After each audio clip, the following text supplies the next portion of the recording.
이번에는 이제 경제입니다. 한국 사회의 경제 변화를 인문학적 관점으로 풀어보는 강의가 되겠습니다. 본격적으로 코로노믹스 4번에 걸쳐서 강의 진행될 건데요. 오늘은 첫 번째 코로노믹스 새로운 경제 질서에 대한 이야기를 해볼까 합니다. 역대 글로벌 경제위기 때 세계 경제 성장률인데요. 오일 쇼크 아마 연세 좀 있으신 분들은 기억하실 겁니다. 그래서 70년대, 80년대 초반에 오일 쇼크 전 세계적으로 대단했거든요. 그럼에도 불구하고 세계 경제 성장률이 마이너스를 찍지는 않았습니다. 하지만 처음으로 마이너스를 찍은 게 언제였느냐? 2008년도에 글로벌 금융위기. 그 다음에 드디어 두 번째로 이제 코로나로 인해서 세계 경제 성장률이 마이너스를 찍게 된 겁니다. 글로벌 금융위기보다 더 심하죠. 마이너스 1.8에서 코로나는 마이너스 3.3%까지 떨어졌으니까요. 한국 같은 경우에는 마이너스 1.0% 정도 마이너스 성장을 했습니다. 자, 우리나라 같은 경우에는 마이너스 1%라고 말씀을 드렸는데요. 거기에는 이유가 있어요. 이게 보면 분기별 성장률인데요. 한국 같은 경우도 처음에 1분기 때 마이너스 1.3%, 코로나가 2월 중순 말부터 본격화됐다라고 보면 이제 3월까지가 1분기잖아요. 그래서 생각보다 1분기 때 많이 안 떨어졌습니다. 그리고 2분기 땐 마이너스 3%까지 떨어졌어요. 그래서 전망들이 최소 마이너스 3% 이상으로 마이너스 성장을 할 것이다. 그렇게 이제 전망을 했었는데 의외로 보시면 3분기 때 2.1%로 플러스 성장을 했고요. 4분기도 어쨌든 1.1%의 플러스 성장을 했습니다. 신기하죠? 그래서 이게 합산이 되다 보니까 마이너스 1%의 마이너스 성장을 한 겁니다. 생각보다 많이 안 떨어졌어요. 그래서 우리나라 같은 경우는 실질적으로 다른 나라들보다 경제적으로 봤을 때 타격을 의외로 받지 않았다라고 좀 볼 수가 있고요. 근데 왜 우리들이 느끼는 체감적인 그런 경기에 대한 부분은 굉장히 안 좋다라고 생각을 할까요? 업종별로 봐야 된다는 얘기입니다.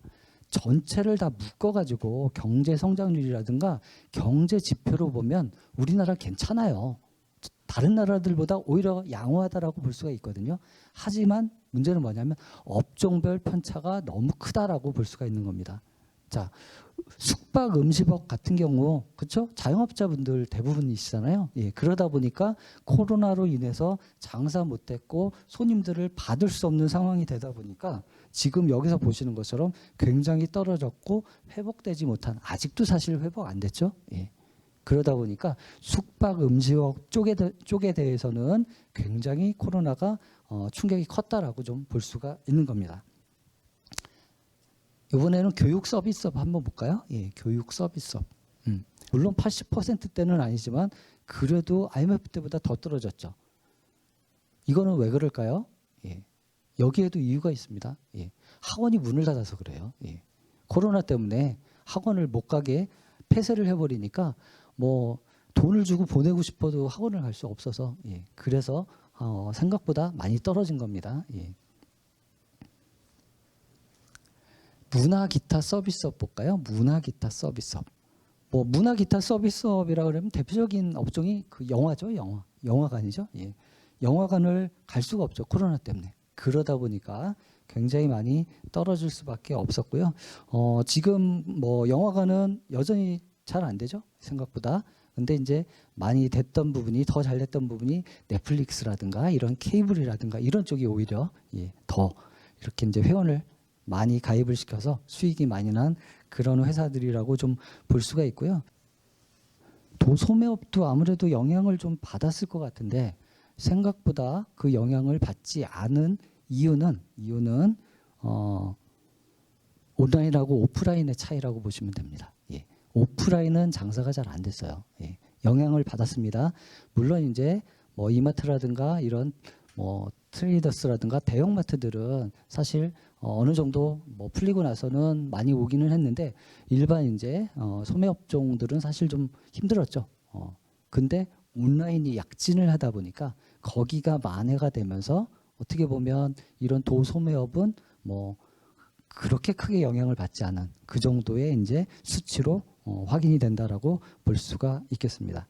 그래서 코로나는 전체적인 큰 거를 가지고 보면 잘 몰라요. 잘 모르는데 이렇게 업종별로 들여다보면 조금 이해가 됩니다. 왜 우리가 더 체감적으로 경기 침체를 크게 느낄 수밖에 없는지에 대한 것을 이제 알 수가 있는 거죠. 본격적으로 한번 수치를 들여다볼 건데요. 예. 그 자영업자 같은 경우가 감소폭 최대 그래가지고서 2020년 6월 같은 경우 전반적으로 봤을 때 여기 보시면 계속해서 그 수가 줄어들죠. 예. 자영업자 같은 경우 그렇습니다. 예. 식당 하시는 분들, 카페 하시는 분들, 아무래도 손님 받기가 어렵고 손님들을 모으기가 어렵다 보니까 어떻게 될까요? 폐업할 수밖에 없죠. 폐업할 수밖에 없다 보니까 이 자영업자의 수는 계속해서 감소되더라. 이렇게 좀 볼 수 있을 것 같은데요. 자영업자분들이 굉장히 어렵습니다. 장사가 안 돼서 어렵고 권리금 날아가고 그렇죠? 월세도 낼 수 없는 그런 환경이다 보니까 그리고 앞으로 좋아질 수 있느냐? 글쎄요. 이미 온라인 쪽으로 많이 넘어간 상황에서 오프라인의 어떤 자영업자 식당 하시는 분들 쉽지 않을 것 같아요. 자, 이런 문제점 때문에 자영업자들이 너무 힘들어하고 하다 보니까 정부에서 계속해서 이거를 작년서부터 하고 있죠. 긴급재난지원금, 그렇죠? 그다음에 긴급 고용안정지원금 이런 거 해가지고서 하고 있는데 자영업자 분들한테 뭐 굉장히 많이 지원을 한다라고 하지만 그럼에도 불구하고 여전히 부족하죠. 힘들고. 정부에서는 이런 자영업자 분들이라든가 프리랜서 이런 분들에 대해서 도움을 주기 위해서 재난지원금, 그다음에 고용안정지원금이란 명목으로 해서 세금을 가지고서 계속 지원을 좀 하고 있다라고 좀 볼 수 있는데요. 경제 공부를 하는 입장에서는 한번 생각을 좀 해볼 필요가 있습니다. 과연 어떤 게 더 경기 부양, 경기를 좀 좋게 만들기 위해서는 효과적인지를 한번 생각을 해봐야 되는데요. 재난지원금이 있습니다. 첫 번째는 전 국민 지급을 하는 거예요. 두 번째는 선별적 지원을 하는 겁니다. 근데 정치적인 요소 다 빼고요. 경제적 관점으로만 한번 생각을 해볼게요. 경제적 관점으로 볼 때, 즉 경기 부양을 위해서 경기를 더 좋아지게 하기 위해서 효과적인 방법은 전 국민 지급이다. 1번. 아니다. 선별적 지원이다. 사실 정답은 없는 것 같아요. 정답은 없는 것 같고 이게 어떤 뭐 상황에 맞춰서 대처를 하는 게 어떻게 보면은 더 낫지 않나라고 생각을 하는데 경제 공부를 하는 입장에서 봤을 때는 전 국민 지급을 하는 것이 조금 더 효과적이다라고 말씀을 드릴 수가 있어요. 경기가 좋아진다라는 건 뭐냐면요. 가장 쉽게 말씀을 드리면 돈이 돈다라고 볼 수가 있는 겁니다. 실내적으로 이렇게 제가 돈을 벌었습니다. 월급이 들어와서 주머니에 들어온 월급을 가지고서 저축을 해놓습니다. 그리고 안 써요. 안 쓰면 이 돈은 그냥 멈춰 있는 거죠. 자, 멈춰 있으면 이 돈이 돌지 않는 겁니다. 하지만 자, 반대의 경우를 한번 생각을 해보겠습니다.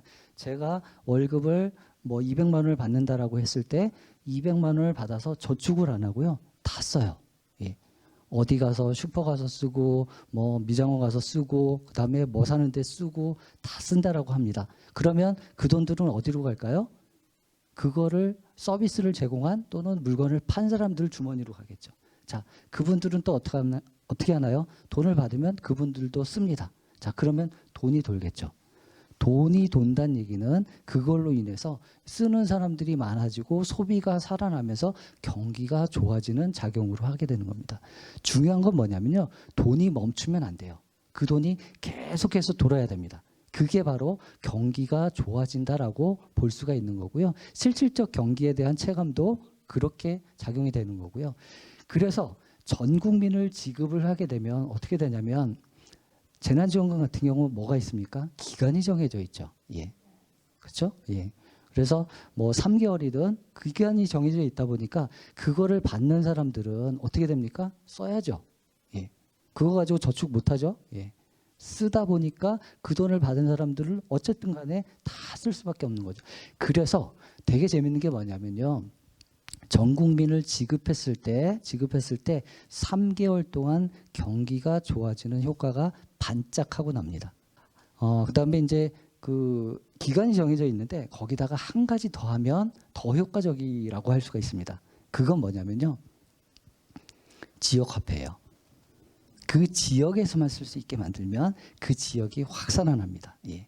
전 국민 지급에 그다음에 기간 그다음에 지역 화폐까지 하게 되면 경기를 조금 더 살릴 수 있는 방법은 된다. 물론 선별적 지원에 대한 장점도 분명히 있습니다. 예. 그렇죠? 자영업자라든가 프리랜서라든가 어렵잖아요. 그분들한테 일시적인 도움이 될 수는 있죠. 예.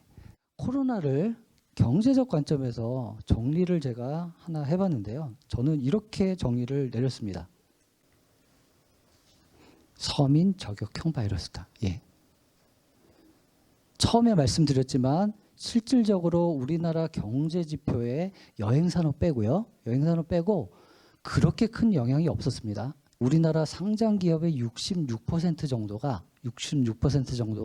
오히려 2019년도보다 더 나은 실적을 냈다라는 기사가 있습니다. 예. 기업들 같은 경우 그렇게 나빠지지 않았어요. 하지만 기업 다니시는 분들도 굉장히 많이 얘기를 합니다. 예. 물론 중소기업은 달라요. 중소기업은 굉장히 어려운 중소기업들 많습니다. 제가 말씀드리는 건 대기업들이고요. 대기업 같은 경우는 왜 말씀을 드리냐면 대기업들의 어떤 실적이라든가 이런 뭐 수출 뭐 이런 것들이 모아져서 국가의 경제 지표로 나오기 때문에 그렇습니다. 대기업이 좋으면 국가의 경제 지표는 좋게 나오게 돼 있는 거죠. 예. 아까 하반기 수출 좋아졌다 그랬잖아요. 그래서 수출을 대상으로 하는 대기업들은 실적 좋아졌습니다. 예. 삼성전자뿐만 아니라 현대자동차라든가 LG전자라든가 이런 데들 다 좋아졌거든요. 예. 그래서 실제 어떤 기업들의 환경들은 좋아졌는데 서민들 자체 자영업자 프리랜서 그다음에 일반 국민들이 느끼는 체감적인 경기는 굉장히 좀 안 좋아지는 상태다. 그다음에 실제 수치도 그렇다라고 볼 수 있는데 국가적인 경제 지표에는 이게 잘 나타나지 않는다. 그렇게 보셔야 될 것 같습니다. 예. 지금까지 안 좋은 거 얘기했는데요. 예, 또 좋은 것도 있잖아요. 예, 좋은 거 이거죠. 예. 온라인 마켓 늘었습니다. 예. 미디어, 예, 통신, 그다음에 나머지는 이제 굉장히 좀 떨어졌는데요. 예. 그래서 온라인 시장 자체는 그래도 상당히 코로나로 인해서 뭐 호황까지는 아니지만 그래도 어느 정도의 실적이 나아진 실적을 보인다라고 좀 볼 수가 있겠고요. 예. 더불어서 예, 택배, 예, 그렇죠? 예, 택배 시장, 예. 택배 시장이 보면은 계속해서 성장하는 시장이 있긴 했습니다. 예. 2012년에 8%, 7% 해가지고요. 매년 거의 10% 가까운 성장을 했던 시장이긴 합니다. 하지만 2020년에 어떻습니까? 20% 성장을 했죠. 예. 2배로 늘어났습니다. 예. 그러다 보니까 택배 기사님들 과로 얘기 나오고요. 예. 과로사로 돌아가시는 안타까운 뉴스도 이제 나오게 되는 거죠. 예. 자, 2020년에 보게 되면 국민 1인당 1년에 65번의 택배를 이용했다라고 나오죠. 예. 그다음에 경제활동을 하는 인구로 봤을 때는 122회를 이용했다라고 나옵니다. 1년 365일이잖아요. 3일에 한 번꼴. 예. 3일에 한 번꼴로 택배가 집 앞에 오더라. 예. 물론 이제 뭐 하루에 몇 개씩 올 수도 있긴 하겠지만 그만큼 많이 시킨다라고 좀 볼 수가 있겠습니다. 예. 더불어서 예. 배달 시장 얘기 안 할 수 없죠. 예. 특히 음식 배달 시장. 예. 그래서 음식 배달 시장도 계속해서 늘어나는 시장이었긴 합니다. 예. 그래서 2010년 대비해서 지금 2020년에 2배로 늘었죠. 예. 음식 배달 시장이. 그 다음에 더불어서 배달 앱 시장. 배달의 민족 뭐 이런 거 많이 들어보셨죠? 예. 그래서 배달 앱 시장도 계속해서 증가를 하고 있다라고 볼 수가 있겠습니다. 배달 어플이 나오면서 되게 또 하나 좀 당황스러운, 뭐 신기하다라기보다는 이제 당황스럽다라고 해야 해야 될 것 같은데요. 배달료죠, 배달료.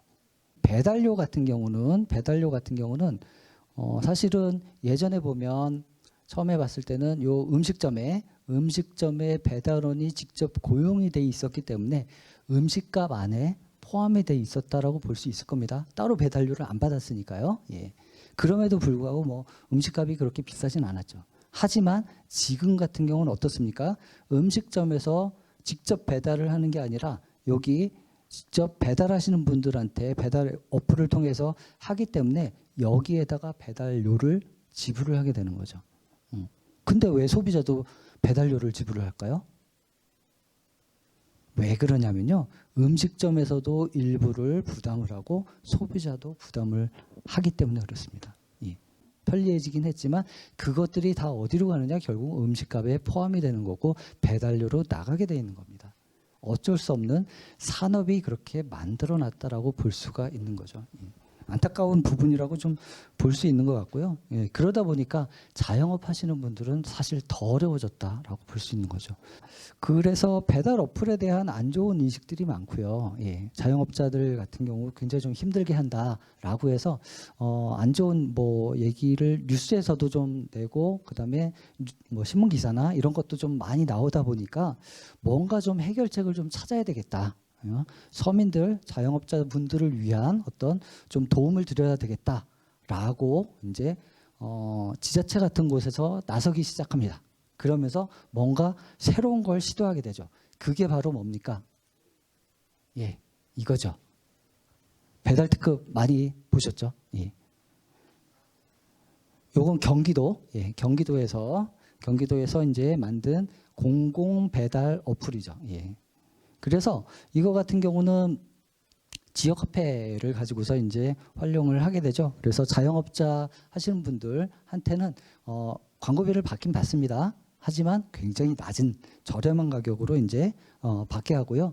그 다음에 중요한 거는 소비자들이 이걸 써야 되잖아요. 쓰게 하기 위해서 이런 식으로 이제 혜택을 주죠. 예. 지역 화폐를 이제 충전을 하게 되면 10% 선 할인을 하게 되고 그 다음에 사용하게 되면 5% 결제 쿠폰 지급하는 식으로 해가지고서 소비를 유도를 하게 하죠. 예. 배달 관련돼서 최근에 재밌는 기사가 하나 나왔었죠. 예. 벤츠 타고 떡볶이 배달. 예. 혹시 이 기사 보셨나요? 예. 벤츠 타고 떡볶이 배달하는 일반인 라이더가 뭐 6만 명이 몰렸다. 뭐 이런 기사가 있었습니다. 그래서 일반인들 같은 경우도 간단한 교육만 받고 등록을 하시면 알바처럼 해가지고서 이렇게 이제 그 배달료를 버실 수가 있고요. 시대가 어떻게 보면 온라인을 통해서 IT를 통해 가지고서 참 많이 변해가는구나 하는데 거듭 느껴지는 건 뭐냐면 그럼에도 불구하고 실제 자영업이라든가 이런 거 하시는 분들은 굉장히 좀 힘든 시대를 맞이했다. 예. 라고 볼 수가 있고요. 예. 앞으로도 계속해서 쉽지는 않겠다.